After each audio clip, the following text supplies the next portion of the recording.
Good morning, everyone. Pam Jacobson here. It's almost 9 o'clock. We're going to give everybody just another minute or so to sign on. If you're here, even if you don't have a question, be great if you could sign in. If you don't already have a YouTube account, I think in order to join the chat where you can ask your questions and say hi and let me know that you're here, I think you have to sign up for a YouTube account. It doesn't cost anything. But it allows you to participate in the chat. So I'd love to know who's out there watching. It's 9 o'clock, so we'll go ahead and get started. For those of you who are watching that don't know who I am, my name is Pam Jacobson, and I have been in healthcare for 20 years, everything from conventional Western medicine focused in the area of oncology. I have my master's in Chinese, the traditional Chinese medicine practice, and have had an acupuncture practice for the last 20 years. And then for the last 15 years, I've been studying functional medicine, and I'm now board certified in functional medicine. And what this all means is that I have a very broad integrative medicine practice, and it really encompasses work with clients all over the US. I even have a few clients that are international. Most of my work is done, obviously, via video and telephone these days. But we do have a physical location in Southern California for our local people and where we provide things like acupuncture. However, I can work with anyone around the country. So just a couple of housekeeping items. This Q&A happens every Wednesday morning at 9 a.m. If there are, good morning, Trevor. Hi, Sarah. If you have a topic that you want me to cover, please let me know either through here today, or you can email, you can call. My email is pjacobson, JACOBSON, at thehealingsanctuaryoc.com. And our number is 714-730-2233. That will get you to a voicemail line where you have the ability to leave a voice message or get a number to leave me a text. I'm getting all of the messages immediately. So whether you email me or you call, I will be aware of that right away. And then, of course, if you're here, you can put that information in the chat. So every Wednesday, 9 a.m., let me know what you want to know more about. Right now, top of mind for everybody has been the discussion and argument about, do we open, do we not open? What do we need to be thinking about there? For me, the most important thing is the immune health of my clients. And I feel that my role is in helping you to understand what are the things that you could be doing to secure your immune health, to make you less likely to be affected by the virus initially, but even if you are, to be less likely to have a significant issue with it should you get it. So today, some housekeeping items. We being the Healing Sanctuary are able to do several things for you in this regard. We are now offering the COVID antibody testing. So I want to take a second to talk about that, so that everybody has the right understanding, because this is now exploding and being a big deal all over the country. First of all, a lot of companies are rushing to market with their antibody tests. Many of those tests are not accurate, or they're not validated. And so it's been challenging for us to figure out, what do we do? What are the, what lab should we work with? How valid is the test? And then, what's the point of the test if you're going to spend the money to do it? So I want to take just a second to explain the difference. Antibody testing is not the type of testing that you would use to check to see if you're acutely sick, say you have a fever, sore throat, and you want to know if you have the virus. This is not the test that can tell you if you have the virus. This is a test that can tell you if you have had it at some point in the past. When we are exposed to something like a virus, our body creates antibodies, and we are able to detect those in the blood. So when we have antibodies to something, that means we have had it in the past. And it can be valuable information to know if you've been exposed. There's a lot of theory and discussion about the possibility that, especially here in California, we actually probably were experiencing exposure to this maybe as early as the fall of last year. And so maybe some of us have been exposed and had the virus and are not aware of it. And so there is testing available to show whether or not you actually have the antibodies. Now, here's the expectation. Just because you have the antibodies, we do not yet, the researchers, the virus just hasn't been around long enough, guys. So we don't know yet if just because you've been exposed in the past and you have antibodies, that you actually won't get it again. We don't know that. So if you get the test done now, you'll know whether or not you have antibodies. It does not mean that you should just rush out and do whatever you want because we don't know if you could get it again. Um, so I would approach it with a good bit of a caution. We are offering it because a lot of people want to know. I actually really want to know as well. My daughter was very sick in the fall and I was exposed to her, and I would like to know if I had the antibodies. If I do, though, that's not going to change my behavior. Right now, we're still sheltering at home. I still think that it's a good idea to protect yourself as much as you can, even if you've decided you're going to get back out in the public a little more. Still, distance yourself and take precautions. But we are offering the testing. We also can help you with immune support. I have a great online fulfillment center and access to all of the major nutraceutical companies. All of them are trying as hard as they can to make their immune supporting supplements available. And if you look at my previous videos, you'll see that I even talk about like the top 8 and give you dosing. If you are needing access to that, I can give you very simple, easy access to those supplements. You can order online and they'll ship them to you. The third thing is treatment. We do have access to a Chinese herbal treatment that is and was used in China for people who did have the virus. I have had a few clients that have had COVID, and we have used the Chinese herbal treatment, and it does appear to have shortened their duration of their viral situation, and they have not gone on to suffer the significant issues that we've seen in some people. So we can say that the herbal formula is likely helpful in that regard. So again, reach out if that's a concern for you or you want to have something like that on hand. Okay, so on to the topic for the day. And the reason I chose this, it's kind of the theme across my whole platform because, as many of you know, I'm also the chief wellness officer for a company called Level 10 Health. You can find out more about that at level10health.com. It's a project that I started with actually a woman who was a patient of mine that her and her husband have a company, and they'd asked me to develop a product line for them and to help them develop a health optimization program. It's been a labor of love for the last handful of years. And so every week I do educational stuff on their Facebook page, and there are thousands of people that are part of their company. And so this week I chose the discussion around sugar addiction, and the reason is, and how it kind of segues in or folds into what we're already dealing with when it comes to this COVID crisis, is I was on a webinar about a week and a half ago, and it was all of the top sort of gurus in my functional medicine world talking about immune health and what we as practitioners needed to do to help our clients. And one of the participants, one of the panelists, is a very well-respected researcher, chief science officer of an important lab that we use, an immunology lab, and definitely an immunologist in his own right in terms of his research and his training. And he was asked the question, what was one of the most important things people needed to do to protect themselves during this crisis in terms of their immune system? And he didn't even hesitate. I expected some like scientific, big answer. And he just said, you have to get sugar out of your diet. It kills the immune system. And I was like, wow, okay. He's absolutely right. One of the probably fastest ways that you can damage your immune function, and many of us do it all day long, is to have a lot of sugar in the diet.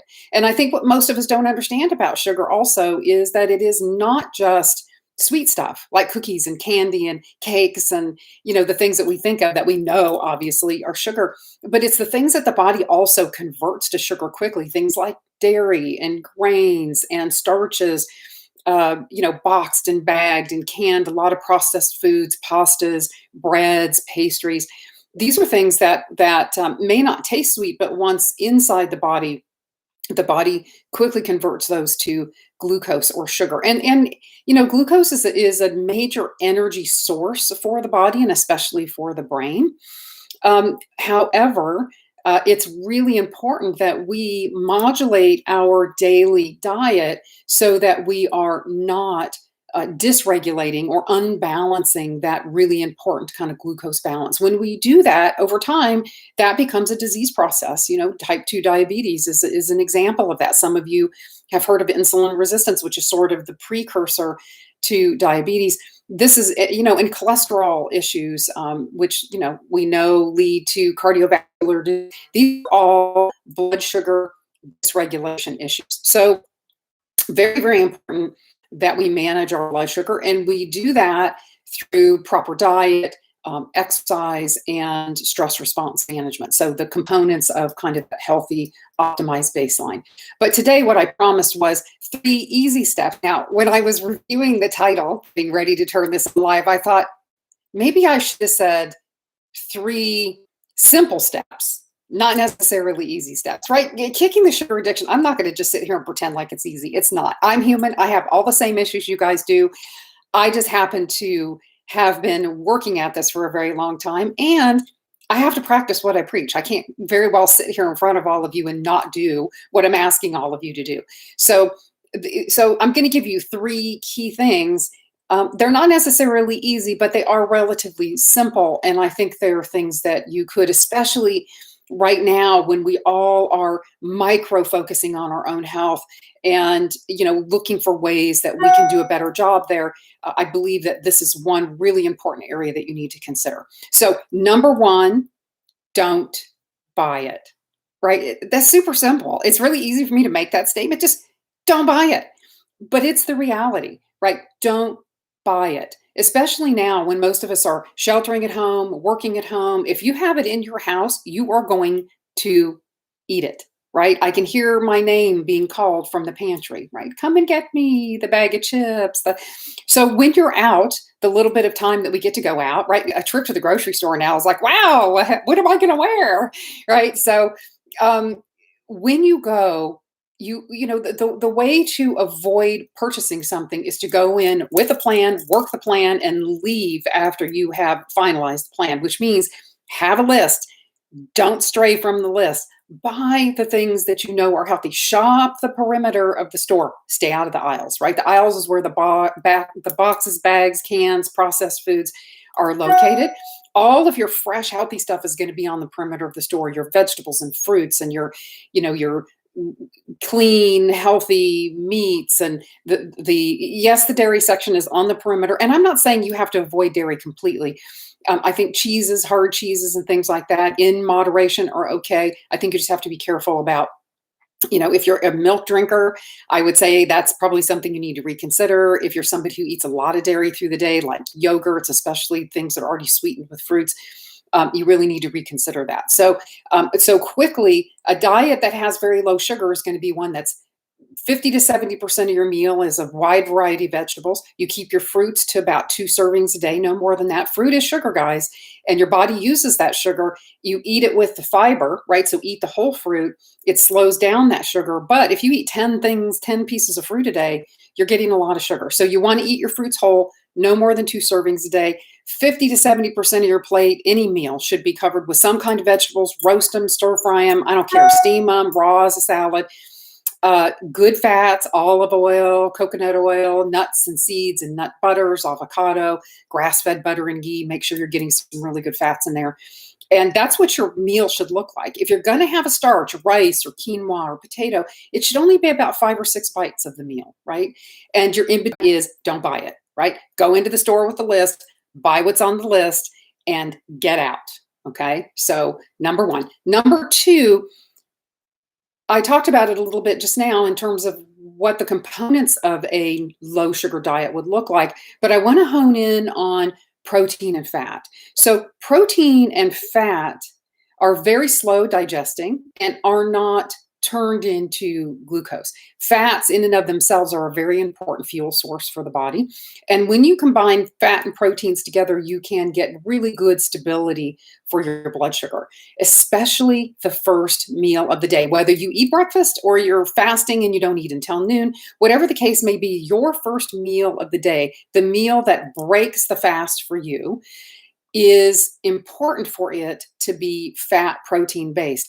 the American breakfast is a disaster, right? And it's really mostly our culture that eats that way. I've traveled the world, and most other cultures don't eat the way we do for breakfast, right? Our breakfasts are things like cereals with milk on them and yogurt with granola and fruit. And we think that's healthy. And then the unhealthy breakfast is something like pancakes and French toast. And, so we really have to get away from the thought of breakfast has to look like the way Americans eat breakfast, right? Breakfast is just a meal. It can be any meal. You can even eat it as if it was a dinner meal, or you can have chicken for breakfast. Nobody said you can't do that, right? But the problem is we wake up in the morning with a low blood sugar, and many of us crave sweets, and that's why the American breakfast looks the way it does. So anytime you're craving sweets, whether it's right when you wake up in the morning or you're in your day, for me, it's usually around 3 o'clock, rather than reaching for that sugary snack, at that point, you need to really give yourself some fat and protein, which is why something like almond butter or a handful of almonds or some kind of fruit or vegetable dipped in nut butter or in guacamole or some kind of a fat is going to help stabilize. That morning meal needs to have protein and fat, whether it's eggs with some avocado and stir-fried veggies. There's lots of ways you can get it. I tell my clients, just think about the fats you like and the proteins you like and pick one of each, and that's your meal, right? Throw some veggies in there. So again, I think we have to get away from the thought that a meal has to look a certain way, like I can only eat breakfast foods at breakfast and I can only eat dinner foods at dinner. Make yourself a list of the proteins you like, the fats you like, the starches that are healthiest for you, things like quinoa, rice, make sure they're organic, non-GMO. And, when you're constructing the meal, think of it as 70% veggies, about 25% or palm of your hand is the protein. That leaves a tiny little space on your plate for anything else you might eat, maybe 6 bites. And then cover your meal in good fats that you cook it in and that you dress it with. That's a good way to stabilize blood sugar. So number 2 really is think fat and protein, guys. You don't want to overeat protein. It's not a high protein diet. It's moderate, right? Moderate protein. We're looking to get most of our carbs. Carbs are really what supply a lot of the glucose to the body. You want to get those mostly from fibrous vegetables and some fruits. You don't want to get that from your grains and heavy carb foods. And then if you are going to have grains, make sure that that's just maybe 5 or 6 bites of the meal, and then use a lot of good fats throughout your process of cooking and dressing. So number 3 is actually movement, exercise. And it does 2 really important things for us.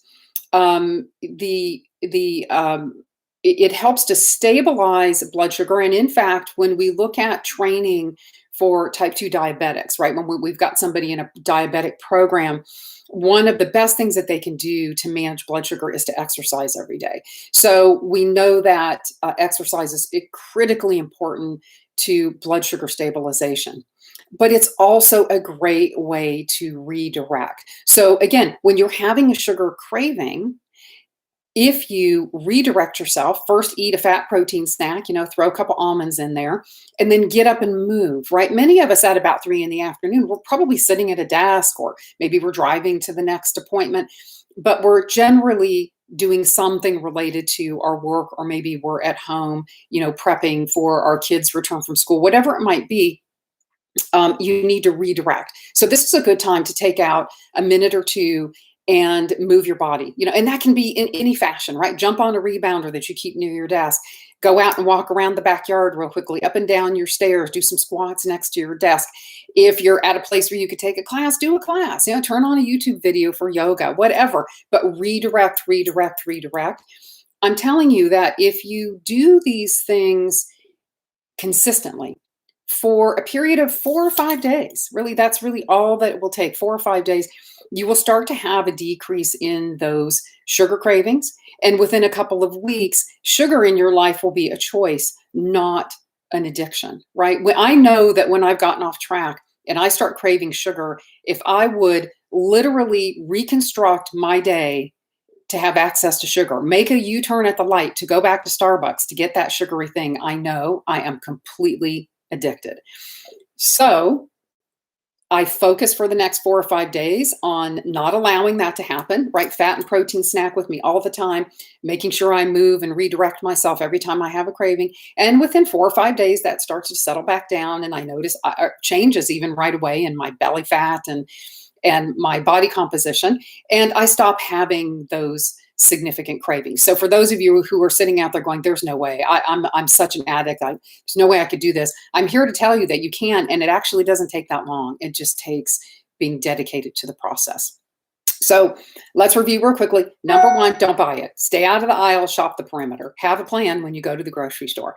Number two, fat and protein. Prep and plan your meals, guys. I know that we're all home, but if you don't sit down on Sunday and look at your next week and decide what you're going to do about your meals, when you go to the grocery store, you're not going to have a good plan as far as the things that you want to be buying. So think fats and proteins, both for meals and snacks. You have to really eat a lot of veggies. So buy the rainbow of colors, right? They're all there to help you with nutrients for your immune system as well. Number three, move your body, right? We need to be exercising every day anyway. And most of us, it's hard to take out an hour. Even now that I'm at home, I don't have an hour during the day to stop and exercise. So do it throughout your day. 5 minutes here, 3 minutes there. A rebounder, for those of you that don't know, is a little mini trampoline. You can buy it on Amazon for like $30. Get one. Have it next to your desk. Set a timer so that every hour or two you get up and move on it. But certainly when you start craving sugar, get up and get on your rebounder or redirect yourself with some activity. So that's the three. Easy. I don't know about easy, but pretty simple, right? It's make a shopping list, plan ahead. Use fat and protein, redirect yourself. So these are the things that you need to do. I know it's not rocket science. I wish I had the magic bullet, but I can absolutely promise you that if you can fake it till you make it for 3 or 4 days, your sugar cravings will definitely start to decline. So I'm going to open it up for some questions. There's a couple of you, Trevor. For those people who are active, fast metabolism, what are carbohydrate sources? I would recommend if we're avoiding sugar but want to eat smart with carbs. And that's a good question because there are a lot of us out there who are healthy and optimized and maybe even really, working out hard. And then the body does need to have ample carbohydrates in order to do that. So I am not suggesting that you have no, carbohydrates other than vegetables in the diet. It will not likely be enough to sustain you. So you will get the lion's share of your carbs and your fibers from your vegetables and the few fruits that you eat during the day. But you also can use, especially if you're someone who's, at your optimal weight and you're exercising daily and maybe even heavily if you're training or weight training, you will need to have more carbohydrates from sources like rice and sweet potato and grains such as quinoa. You can use beans. The key would be to use that wisely, right? And I use the palm of the hand. Everybody's palm is a certain size for a reason. It's your size, right? So this is a good source to use. I say a flat open size gives me a sort of a measure for my protein, right? And the cupped palm of the hand gives me a measure for things like grains and rice and lentils and beans and things that would give me other types of carbohydrates. So, but again,